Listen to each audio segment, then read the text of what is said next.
একটা কাপড় রাখে নাই শরীরে, এত বড় বড় পাথর দিয়ে তারে নিক্ষেপ করে।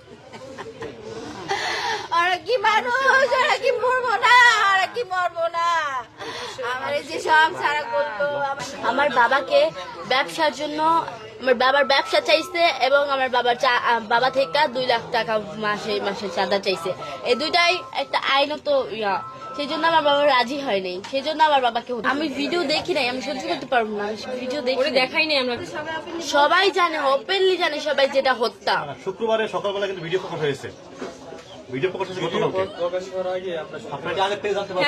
হ্যাঁ, আমরা আগে থেকে জানতে পারছি। কি জানতে পারলেন? মানে কারা কারা করছে? আমি সবার নাম তো জানি না, কিছু মানুষের নাম জানি, যেরকম টিটু, মইন, ছোট মনি, লম্বা মনি, তারপর রনি, কামাল না, কাউসার মোল্লা, কাইয়ুম মোল্লা। কায়সার হচ্ছে ফোন দিছে। হ্যাঁ, যখন আমার মামা বাসায়, ওই কাউসার ফোন দিয়ে আমার মামার বাসা থেকে বের করছে, বলছে যে তুমি তাড়াতাড়ি আসো,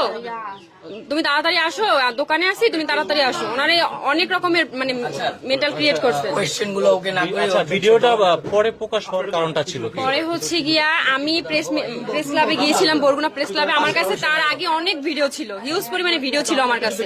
তো আমি এগুলো পেশ করার মতো এই মানে প্ল্যাটফর্ম পাচ্ছিলাম না, তো যার কারণে এটা একটু লেট হয়েছে।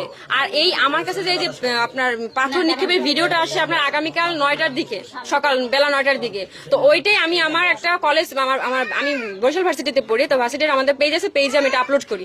আপলোড করার পরে এটা অনেকটা মানে 1 ঘন্টা না 1.5 ঘন্টার মধ্যে এটা সবার কাছে ছড়াই যায়। হ্যাঁ, এটা প্রকাশ হয়েছে কালকে। কারণ আর এর আগেও আমার অনেকগুলো ফুটেজ ছিল, সিসিটিভি ফুটেজ আছে 7টা। সেটা হচ্ছে গিয়ে আপনার ওই যে আমার মামার সাথে যখন অফিসে বসে কথা হয়, আমার মামারে তখনই তারা ওইখানে বসে মারামারি শুরু করার পরে আমার মামার টানা হিস্ট্রা করে বাইরে নিয়ে আসছে এবং ঈদ দিয়ে মাথা থাতলাই দিছে। আর এখানে একটা শুট করা হয়েছে আমার মামা, এটা কিন্তু এটা করা হয় নাই। হ্যাঁ হ্যাঁ, বন্ধুত্ব ছিল। এই যে মুবিন উনি, হ্যাঁ মুহিন, উনি হচ্ছে গিয়া ওনার যে বাসার খাটটা পর্যন্ত আমার মামা কিনে দিচ্ছে। আর তারপর হচ্ছে গিয়া আপনার বাজার করে দিত, তারপর চালাইতো আমার মামা ওদের চালাইতো।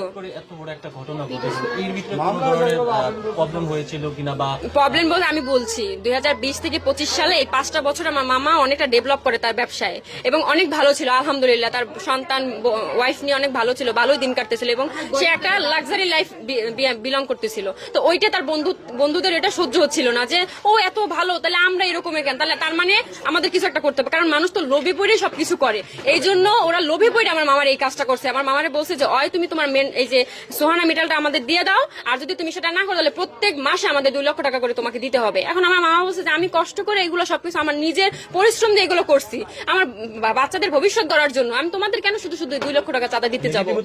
হুমকি দিছে আমার মামার ডিরেক্ট, একদম ডিরেক্ট। আপনারা তখন আপনার মামা নিয়ে